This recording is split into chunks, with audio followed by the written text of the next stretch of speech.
ሲጠይቃቸውም መሆን የሚፈልጉትን ነገሮች የተለያዩ ነገሮችን ሲያናግራቸው እንደነበርና ራሳቸውን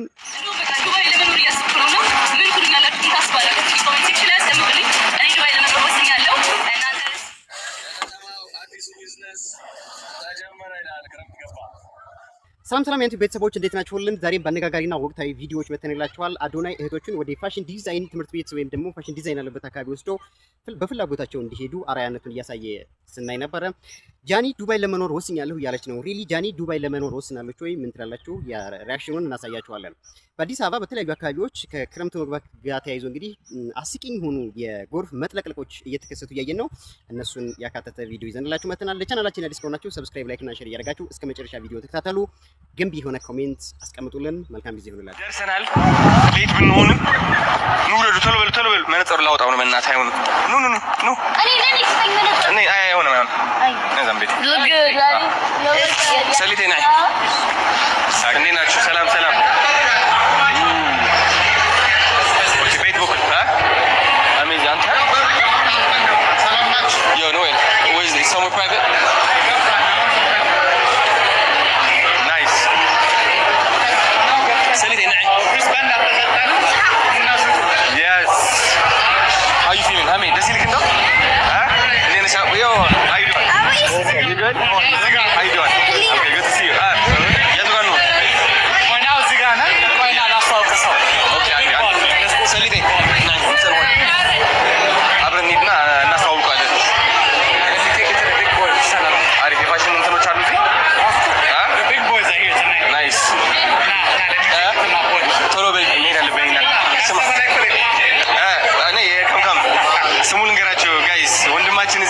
እድሎች አዘጋጅቶላቸዋል። ታውቃላችሁ ሊናና ህበረት ሞዴል መሆን እንደሚፈልጉ። ስለዚህ ታላላቅ ዲዛይነሮች አሉ እዚህ። የነዚህ ልጆች እድል ለመፍጠር ነው የመጣ ነው ወደዚህ። ምን ነው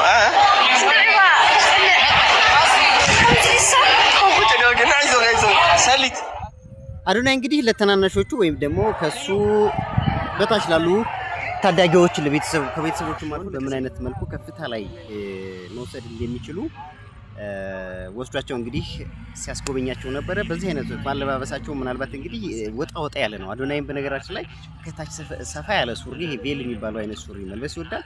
የነሱ ማለባበስ ደግሞ ከዛ ጋር ተያይዞ እንግዲህ በእንደዚህ አይነት ወጣ ያለ አለባበስ ጫማቸውንም እንደምታዩት የተለየ ነው። ያው የፋሽን ዲዛይን የራሱን ጥበብ ይዞ ነው ሰው የሚመጣው። ሶ በዛ መሰረት እንግዲህ ሲጠይቃቸውም መሆን የሚፈልጉትን ነገሮች የተለያዩ ነገሮችን ሲያናግራቸው እንደነበርና ራሳቸውን አውጥተው ከተለያዩ ፋሽን ዲዛይነሮች ጋር ወይም ደግሞ ከባለ ሀብቶች ጋር እንዲገናኙ እንግዲህ በዚህ መልኩ ወስዷቸው ያገናኘበትን ሁኔታና እነሱም ወደ ራሳቸው ቪዲዮውን እንዴት አገኛችሁት በኮሜንት ሴክሽን አሳውቁን ማለት ነው። ምን መሆን ነው የምትፈልጊው? ኧረ አምስት ናቸው። አምስት ስራ ነው ያለኝ። ፈልጋለሁ። ምን ትፈልጋለህ? አንደኛ ሞዴል፣ እሺ፣ ዲዛይነር፣ እሺ፣ ሙዚቀኛ፣ እሺ፣ ቦክስ ሰማታ ማንን ደብትሪ ቦክስ አለ እንደዛ ውድድር አው በራስሽ መትሬን ማድረግ አይደለም ትሪዳ አይደለም ከሰው ጋር አላ ይሄ ፋይት ደብዳቤ ማርያምን አሜዚንግ ዩ ካን ዱ ኢት።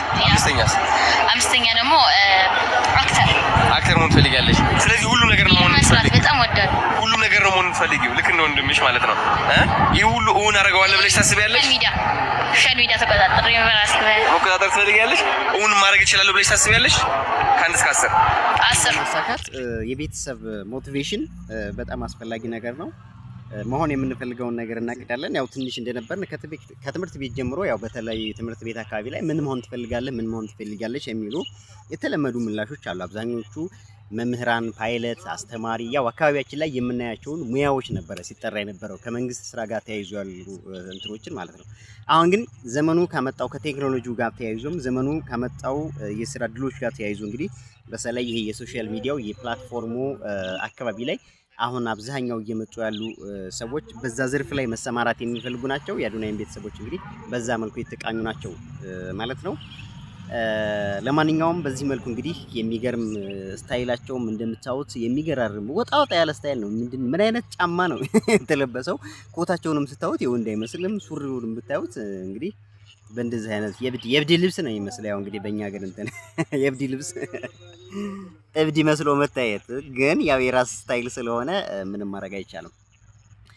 እና በዚህ መልኩ ለማንኛውም ፋሽን ቤት ወስዷቸው እንግዲህ የራሳቸውን መንገድ እንዲከተሉ ሞቲቬት ያደረገበትን ቪዲዮ በዚህ መልኩ አጋርተውና በጣም ተመችቶኛል። ኑሮዬንም ወደ ዱባይ ሽፍት ለማድረግ ከኢትዮጵያ ወደ ዱባይ ሽፍት ለማድረግ አስቤያለሁ ብላ ነበረ። ምን ትላላችሁ ብላ ቤተሰቦቿን ጠይቃ ነበር። ነገር ግን ከዱባይ ደግሞ ውድ የሚባለውን መኪና ወደ ኢትዮጵያ እንድላከችም አይተናል። በእርግጥ ያለ ቤተሰብም ሊሆን ይችላል፣ እሷም ስትመጣ ዘቱር የምታደርግበት ሊሆን ይችላል። ያው እንግዲህ እንደዚህ የተጽዕኖ ፈጣሪ ሰው ስትሆኑ በየሀገሩ የሆነ ሀብት ማስቀመጥ ማከማቸት ያለ ነውና በዋናነት ደግሞ ወደ ሀገር ሀብትን ማሸሽ። በዛ መሰረት እንግዲህ እዛ ለመኖር አስቤያለሁ ብላለች። ምናልባት ተመለሳ ሂዳ ትኖር ይሆን የምናውቀው ነገር ባይኖርም፣ ነገር ግን ከቢራቢሮ ቤተሰቦች ደግሞ ዱባይን ብኖር ምን ትላላችሁ? እዛ ደግሞ በጣም ሰፖርት የሚያደርጓት ብዙ አድናቂዎችም ጓደኞችም እንዳላት ይታወቃል። ያው ስታገኛቸው የነበሩ ሰዎችንም እያየን ስለነበረ ማለት ነው። ለመኖር ያን ያክል የሚቸግራት አይመስልም። በዋናነት አየሩ በጣም ስለተመቻት የሰው ችግር ደግሞ ያን ያክል ያለባት አይመስልምና መኖር ትችላለች። እኛ የምንለው እንደዛ ነው። እንደውም ብታረጊ ይሻልሻል፣ ኑሮሽን እንደውም ዱባይ ብታረጊ ይሻልሻል ጃኒሻን ማለት እንፈልጋለን። ወደ ቀጣይ ቪዲዮ እንሂድና እንመለሳለን።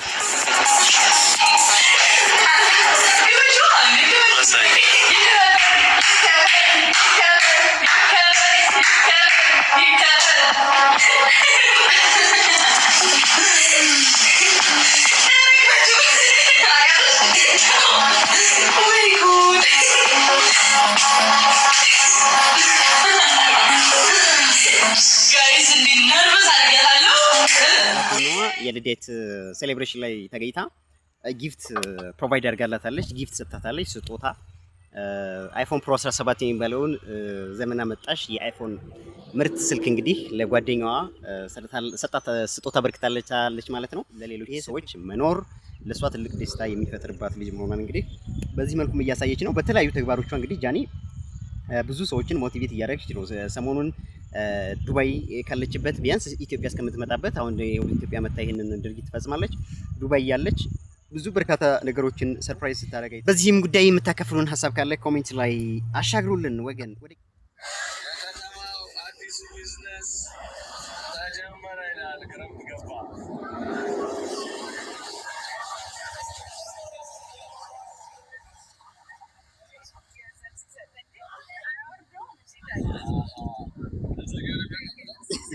መንገዶች በጎርፍ ከመጥለቅለቃቸው አኳያ እንግዲህ የታክሲ ምናልባት ተራ አስከባሪዎች አዲስ የስራ ቢዝነስ የተከፈተላቸው ይመስላል። ሰዎችን ደካማ ሰዎችን ወይም ደግሞ መሻገር የውሃ ፎቢያ ያለባቸውን ሰዎች እንግዲህ እየተሸከሙ እያሻገሩ ገንዘብ እየተቀበሉ ነው ማለት ነው። እና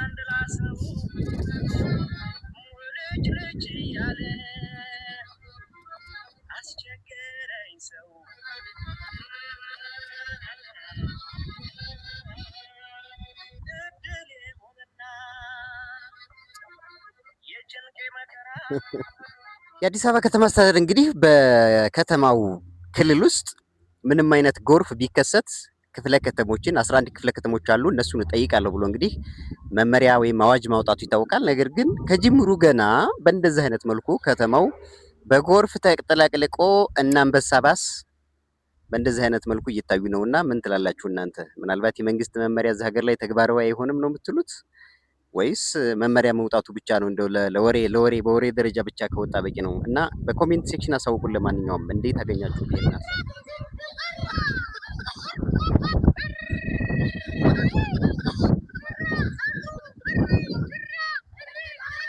ባስ ወይም ደግሞ አንበሳው ባስ ከተንጣለለው የከተማው ውሃ ወይም ደግሞ የፍሳሽ ውሃ ጋር ተያይዞ እንግዲህ መቀለጃ ሆኗል ማለት ነው። ቀይ ባህራችን በቀይ ባሳችን ተብሎ ሪያክት እየተሰራበት ነውና ለማንኛውም እንዴት አገኛችሁት? ፋሚሊና እነ ቪትስ ቢገቡበት እነ ባጃጅ ቢገቡበት ደግሞ ሙሉ ይውጣቸዋል ማለት ነው። እነ ኤሌክትሪክ መኪና አሁን በባህር ውስጥ ወይም ደግሞ ውሃ ውስጥ ከገቡ ባትሪያቸው በጣም ሴንሲቲቭ ስለሆነ የመበላሸት እድላቸው በጣም ከፍተኛ ነው እየተባለ ነውና በእንደዚህ አይነት ሁኔታ የመንግስት አዋጅና የክፍለ ከተሞች ስራ ወይም ደግሞ በአጠቃላይ የኮሪደር ልማት ያመጣው የውሃ ማፈሰሻ መሳለጡ እንዴት አገኛችሁት?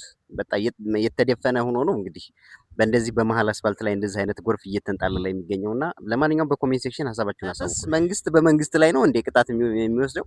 ምናልባት ባለስልጣናትን ማባረር ሊሆን ይችላል። በባለስልጣናት ላይ እርምጃ እንወስዳለን ከሆነ ያስማማናል። አንዳንድ እንዝላል የሆኑ አመራሮች ስለሚኖሩ ማለት ነው።